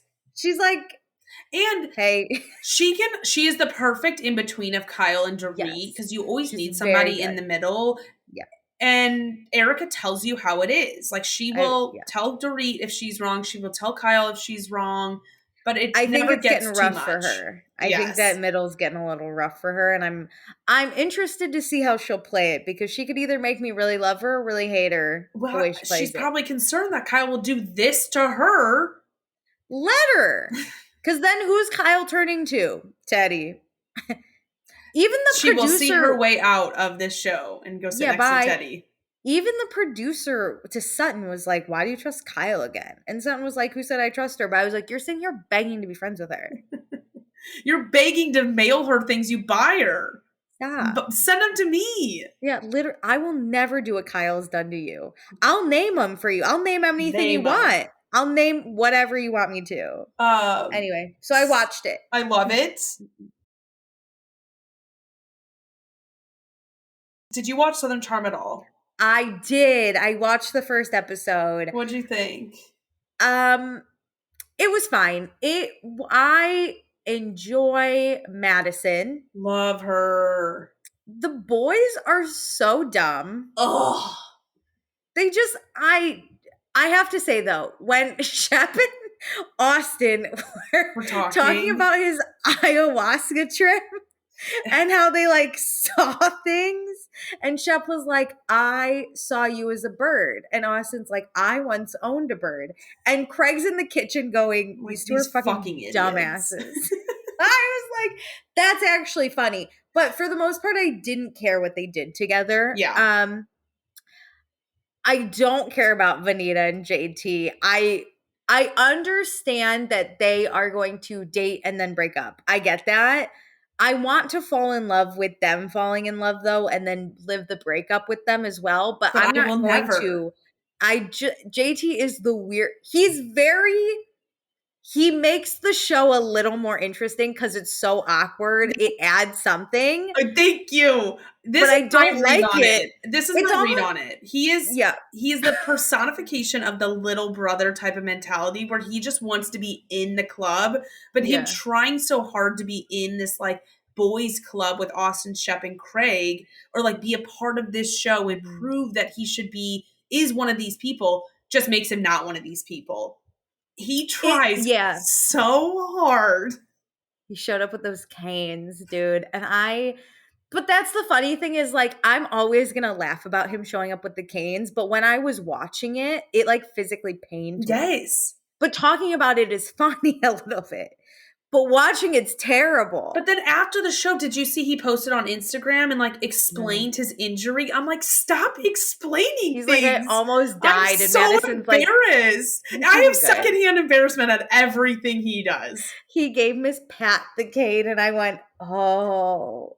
By the way, Oh. I don't know if we're going to see a different edit as the season goes on, but the whole crux of this is that when they go on that trip, Craig says that JT calls Miss Pat Miss a Pat bitch. a bitch, and I didn't see that happen in this I didn't see episode. it happen either. So now I'm like, wait, if Craig's lying about this whole, or like, We know Craig's a little shitster. Also, everyone hates that Craig's sober, which is extra funny. I kind of yes, do too. I have to say I it. do a little bit, I but kind of hate it too. I don't like Shep yelling at him about it. Because Shep should be sober. Yes, I'll take Austin yelling at him about it. That's fine. Because I'll he take lost Austin his being drinking like, buddy. I miss you, bud. Like I you've miss ya. abandoned us, Yeah. but also like We understand. Craig grew up and they didn't. No, I think Craig, though, his reasoning's weird because everyone's like, he's doing it because he thinks if he has a drink, his business will crumble. And I was like, just say you want to be hot and to have a six pack for Paige. Don't say your business is going to crumble. I think other people are projecting that onto him. Oh, I'd love to see what Craig's thought is. I think we're going to see that as the season goes on. Because we know Paige isn't sober, so Paige doesn't care. I think that they are probably now the people who just drink at the big celebrations, not just a Tuesday night out on King Street. And it's like, that makes sense. Craig grew up. Shep's like, it's a day that ends in Y. We need to go out. Yeah. Can I just say, though, why did the opening scene have a shot of Shep's ass? Why do we need this? It's unnecessary. It's unnecessary. And then who's the new girl, Molly, that we saw? Molly O'Connell, yeah. Molly used to sex Craig, which is so funny. His response was even better, being like, this only happened online, and Paige thinks it's hilarious. That is so, I would love to meet the woman my long-term boyfriend has in the past sexted. I'd be like, was it good? I have so many questions. But then she's dating Whitney, to which I was like, is this man ever going to date anyone in his decade? I think that this is a TV show storyline only. Is she into Whitney? I think she's into Whitney's money. Because who's into Whitney? I love Whitney, and I'm not into Whitney. I know. But that's the thing. The scene with Madison and Molly where they're shopping and Molly's like, hey, I think I'm kind of interested in Whitney. I'm like, okay, fine, whatever. Then Whitney brings this like little petite 20-year-old girl to this weird ass horse race. That was weird. And I'm like, okay, so you guys aren't into each other. This isn't like a flirting thing like you led us to believe that was happening. Yeah, that was weird. That girl did not speak. No, like nothing. And why would you show up with like Miss Pat and Win? Like, what a weird moment. I That it, car ride had to be the worst. yes, and that was like 40 Because minutes from Charleston. Whitney's driving and Miss Pat's in front. Yes. I'm just sitting in the back. Is she in the middle seat in the back, or is she on It's one so side? I couldn't. It's so weird. I pictured it in the middle when I said Me it, but I too. don't know. And then Taylor's dating someone named Gaston, which I thought that was a nickname at first. I was Oh, like, you is he big did. and strong? He's on Southern Hospitality. I gotta watch that. I know. I think I need to. I tried. There's just so many people. And I Wait, went, here's what's going to get me to watch it is, and I don't know enough about these people. Maddie, who is a DJ on the yep. show, and I only know that because I saw a promo once where she was going to open up for James Kennedy, and I was like, my boy, not anymore since. But Oh. So I know who Maddie is, and then Joe Bradley I know because of Danielle. And Countess Luann drama. Apparently, Joe Bradley and Maddie are dating, and everybody's like, I can't wait to figure out what the fuck happened here. But they haven't fully publicly. Used to date. No, he apparently, I've done a little bit of digging. He has always been in love with her. I don't think they ever dated. Oh, you're right. Because, okay. And this was my problem. I tried to watch Southern Hospitality when I was working, so I didn't know the people. And so I got really confused and I couldn't watch it, which is why I have to watch something like Beverly Hills where I know 90% of the people and then one person shows up. But Maddie was the main character we started following in Southern Hospitality. And I remember her and Joe having a thing, but I do think she was dating a guy that drove around the scooter, the bike, and then there was a seat in the back. Yes. That was because Joe Bradley would watch her go. But I think they've hooked up. No? Maybe, I don't know. But I just know that the only thing I do know is he's been in love with her. Because he was sad to see her go with the bicycle guy. And I was like, someone put a camera on the bicycle guy. I'm interested too. I get it. I think I might. And apparently it starts January 1st. So I don't think I'll catch up in time to like actually see the premiere, but I want to catch up to see this season. Okay.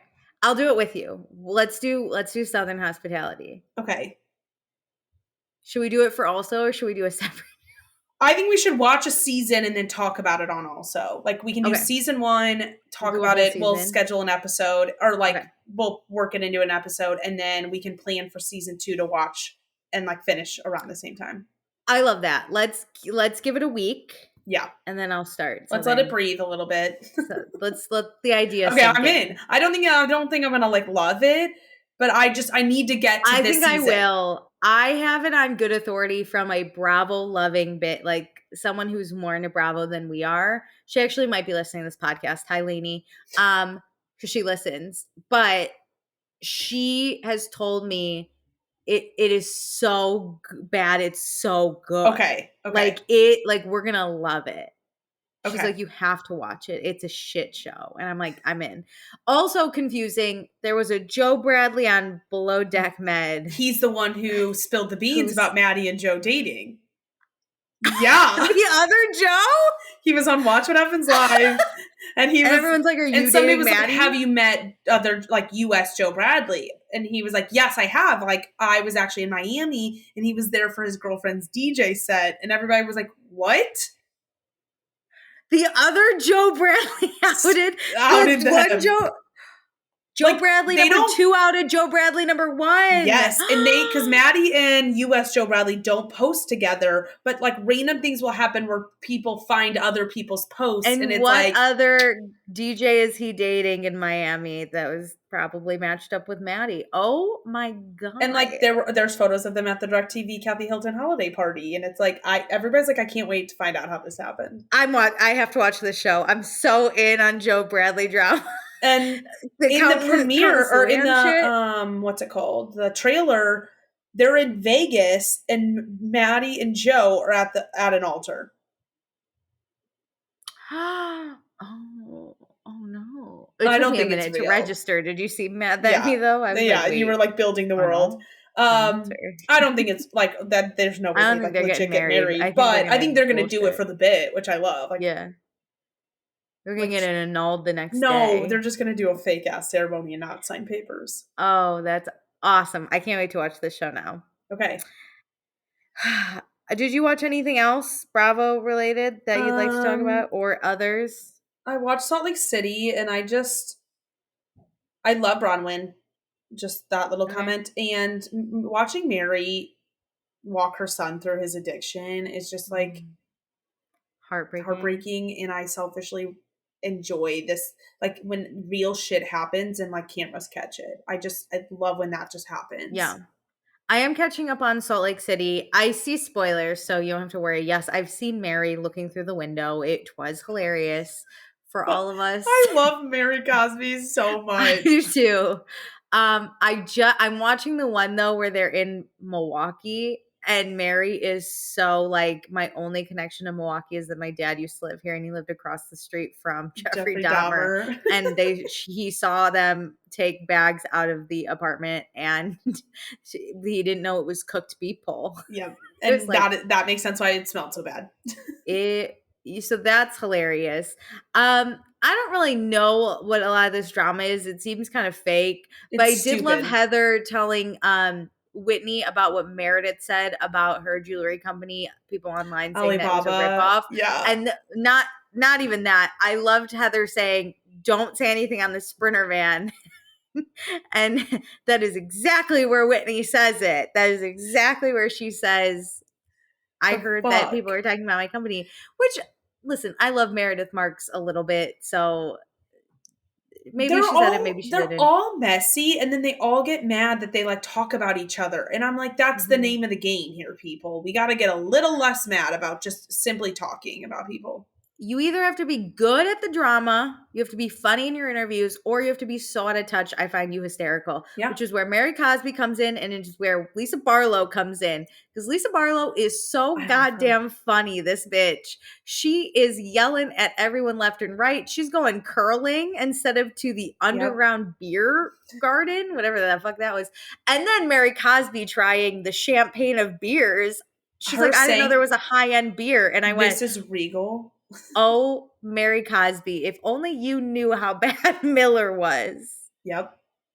Oh, I want a picture of Mary Cosby drinking a Miller Lite out of a champagne glass. Like, what I'm framed sad for my her wall. is like you were in the land of good beer with Spotted Cow, and you didn't get to try that glorious beer. You went to Miller. But the best part is Miller's tagline is the champagne of beer. Oh yeah. And they said it, and she was like, really? And I was like, no. That. I literally, hey, babe. I was sitting at my desk. I fully had to stop, and out loud, I wanted to be like, oh no. Mary Cosby and Kathy Hilton are one and the same. They are, these two should hang out. I'd be scared. Put cameras. Put them on a girls' trip. The thing is, they would never do a girls' trip. No. They would never do an ultimate girls' trip, those two. But that's who I want to see. Speaking of Kathy Hilton again, I watched the first episode of the Simple Life Encore. Wait, I wasn't able to watch it. I really want to though. No spoilers. Kathy is in the first episode and she's just Kathy being Kathy. I'm like, I love you, girly. I can't wait to see Paris and Nicole. I have not laughed this hard in so long. It's really fun walk down memory lane with it being like their new life, you know? Yeah, I'm so excited.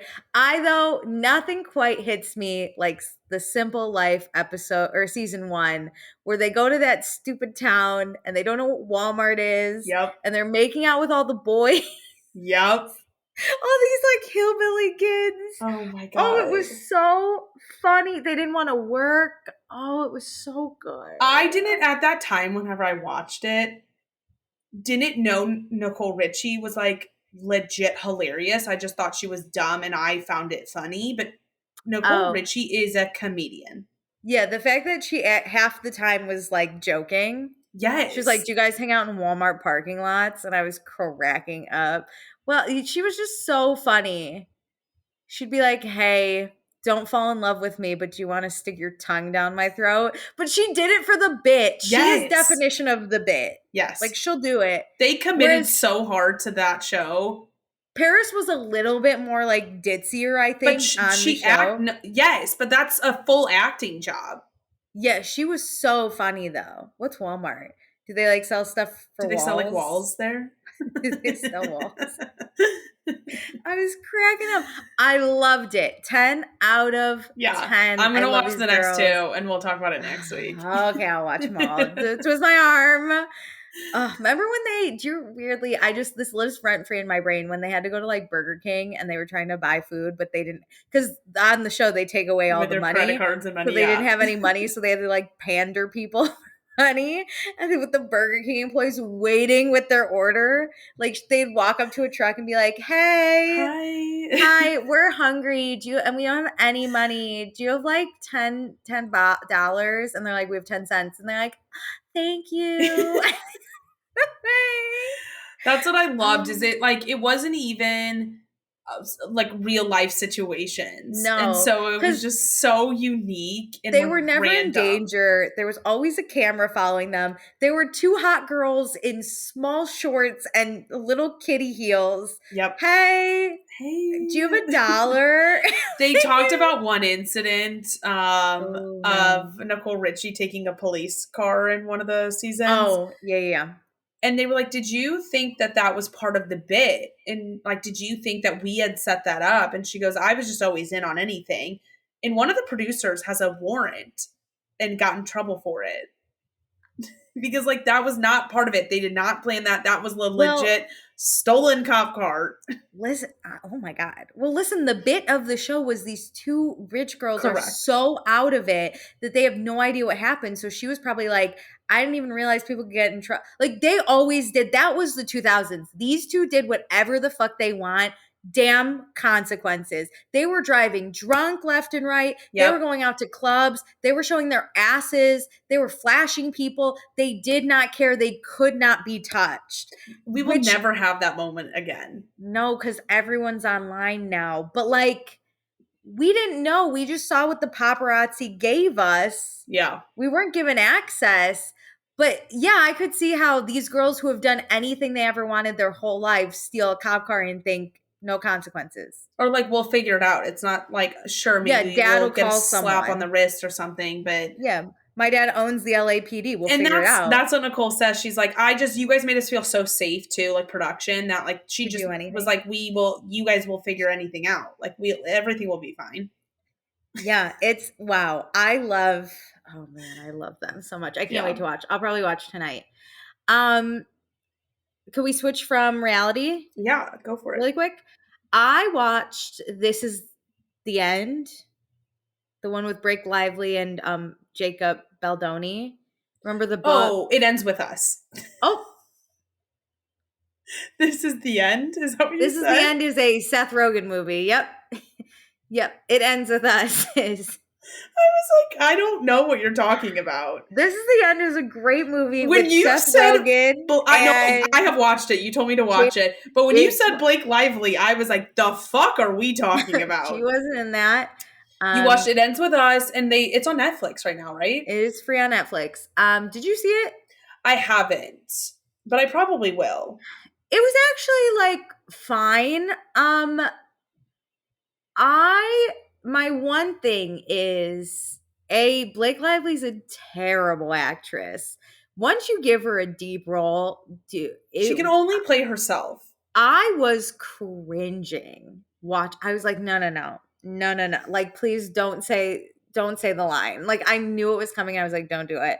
I have to say the book was pretty well represented. My one thing was the first time he hits her, they made it seem like it was very like, and I'm sure it is in real life, like fast, like you don't even know what happened, blah blah blah. And it looked like a real accident when it like first happened, which I think was kind of the point. But in the book, when it happens, it very much happens like he burns himself on a pan, right?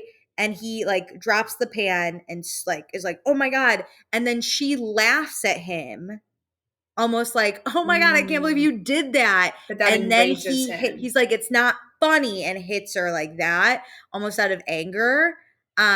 Because he's also a surgeon. So like his hands are his tools. So it was like that. Whereas in the book or in the movie, she didn't laugh at he. It almost looked like he burned his hand, and then she like tried to grab him, and he was like, like it was almost just like he was Justin scared has out of said it. that he wanted you to fall into it similar to Oh, how you would fall into a relationship like this. You don't I realize understood it. that. Yeah, because when they showed the second one, they cut like away from the situation when he So pushes you, her down the yeah, stairs, and I was like, oh, that's what they're doing. yeah. Which I Because like think that's a yeah, beautiful idea to just like and he said yeah, he wanted to destigmatize like why didn't you just leave or like you like people not mhm. understanding domestic violence. Yeah, I also really liked Justin Baldoni's performance because I did fall. I'm a big Justin Baldoni Me fan. too. Like I'm obsessed with him. He um I was scared of him in the movie. Like I was actually like, "Oh my god." Like I was and I love him and I was like, "Oh Yeah. no." And that's how you know he's a really good actor. That and He him was talking really about it good. after saying like it like was a living breathing like thing inside of him Mhm. while he was like portraying this, and so he was like it took a while for it to like leave my body because I Yeah. really took on all the emotions of this too, and like how scary is that? Like I appreciate when somebody dedicates themselves that much to Yeah. the craft of acting. He had to be really evil and it was really scary. Um Blake, I guess she did okay, but the thing was I didn't a good actress whether I like them or not or actor or whatever can make me feel what they want me to feel. Yeah. And Justin did that and Blake I almost didn't feel bad for her. It felt weird. I was just like, "What?" You know what I mean? I was like, Yes. "What is Yes. happening?" I knew what I was supposed to feel because I read the book. I knew it was going to happen, but I was very much just like It's it is very interesting her it's not been like a quick fall from grace, but just like the slowly like we moved on from Gossip Girl where she just basically played herself. So it was like a fine yeah. character and she did a great job. And then it just like all this meh stuff. But she has a lot of money and her and Ryan Reynolds. yeah, just like have a lot of control and stuff because they're just like such a power couple. And then you add in a Taylor Swift friendship and Yeah, bam. she it was terrible. Also, whoever did her hair on this movie, which is so sad because she owns a hairline, the hair was terrible. I mostly didn't feel bad for her because her hair looked so It terrible. always does.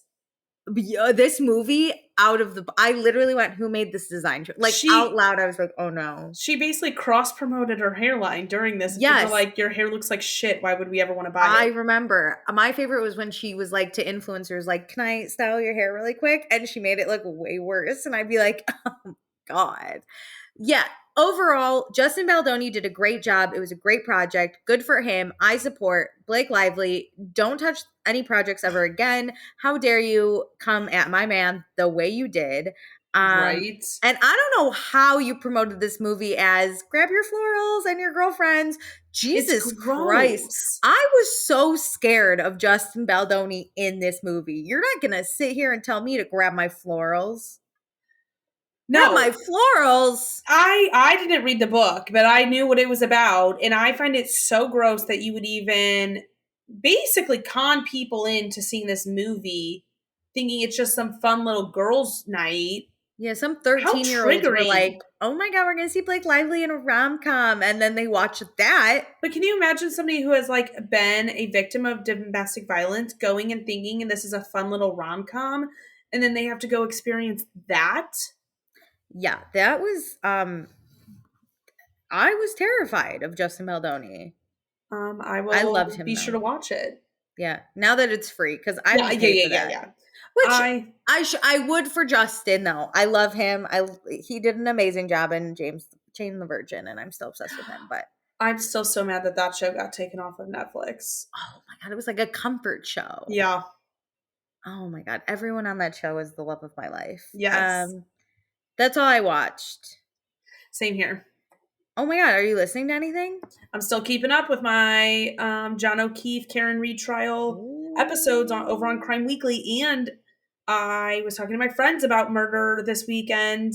some people had never heard of the John Benet Ramsey case. Yo, And I shut was the fuck like, up. No, no, no, no, no, no. Who? Give me names. No. Fuck you for that. How have you not heard about that? that's what I said. I showed her the picture. I go, how have you not seen this photo? Not only have I know the case, I've gone through every avenue that it could have been, and I've made my own decision. Yes. It was the brother. Yes. So which Netflix now says it's not, but it no, is. the dad commissioned that documentary. I heard. But then someone on TikTok, which I wanted to comment, but I didn't, was like, this was the best John Benet Ramsey documentary I've ever seen. It gave so much insight. And I was like, girly, you've been got. Yeah, because it included stuff that the FBI has proven could not happen. So it started with that, and then I was like, well, another case I'm obsessed with that's present day is this, like, John O'Keefe, and people are like, what is happening? Are you okay? And I was like, I am fine. I love murder. You're like, have you heard of Luigi? Didn't get into that. I probably should have. Oh, man. And people are like, where do you like dive so hard into this? And I was like, go listen to Crime Weekly, and here's my quick little soapbox on why. And people were like texting me for the name after. I was like, I did my job. You know what? I'm a crime influencer. Start posting on TikTok. Crime it up, girly. You should do a timeline. You should do a timeline of what case or something. Those are harder because there's like interwoven of like what happened. Yeah. It's not as I do well in my fact-based legit ones, but that would have been hard. I could do it because I would sit here and go, she died and it was the brother. Yes. This is no facts. It's all opinions. I need people to tell me what timelines they want too. So another call out to our patrons to tell me what you need me to overanalyze. May I ask, do you have like a favorite murder or serial killer or case? Like one that just gets you hyped? Like if someone brought it up, you'd be like, yo, let's talk about it. I know John Ramsey is like that for all of us, but like, is there one that you're just like, it's niche and I love it? I feel like I get really addicted to one at certain times. So like obviously right now it's this John O'Keefe one, but when I was in high school, I took a forensics class, and we talked a lot about the O.J. Simpson trial, and my dad and I would talk about it a lot as him like being a defense lawyer. And that one, we love talking about that one. What is it? If the glove don't quit, or if the glove don't fit, you must have quit. Which, like, why would you have somebody put a plastic glove on and then try to put a glove on? I mean, genius by the defense. That was what's his name? Johnny Hancock, something like that. Yeah. He was out of this world. That's the thing. I like a case like the OJ one where you've got the actual like investigation and like the actual case is interesting, but then the trial is really fascinating. And we're like, I mean, I'm gonna say it because I only give my opinion. He did it. He killed Nicole. I don't think he actually physically did it. I think somebody else did it, but I think he hired someone. Was it the guy in the back shed, that hippie? No, no, it wasn't him. The fucking hippie. That guy was actually on the Celebrity Big Brother. Yup. Yeah, he was. And his one claim to fame is, I lived in the back house of OJ and Nicole's house.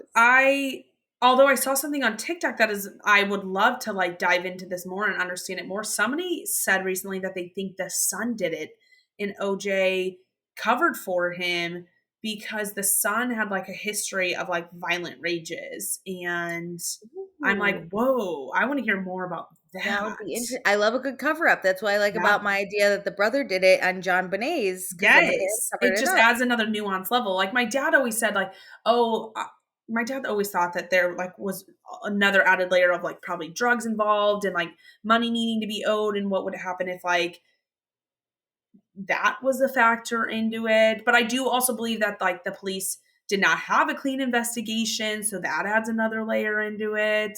And it's just so fucked. There's so many variables in that case specifically that I find fascinating. Also interesting. The Bronco chase was one of those where were you when this happened moments. That's another thing. It's a whole pop culture literally moment. Is like, I know where I was.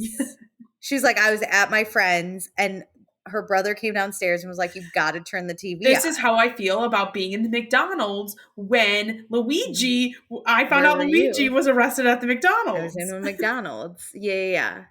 Well, my case that gets me like hyped, my favorite serial killer, his name's Richard Ramirez, and he's a psychopath.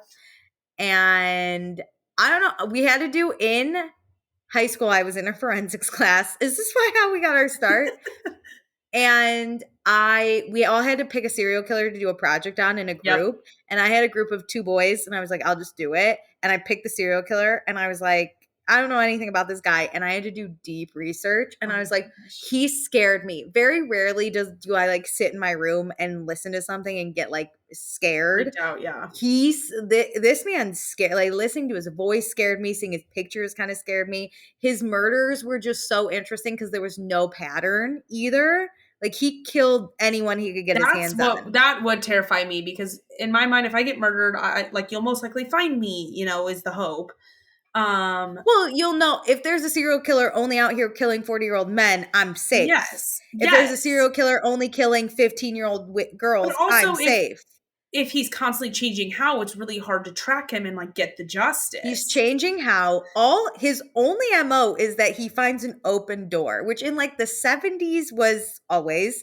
And so he would just walk in and be like, I guess this is who's here. Yeah. The other thing is he never brushed his teeth. So he just had the most rancid fucking breath, which was crazy. And then the way he got caught, where he was spotted in a fucking gas station and someone was like, oh my God.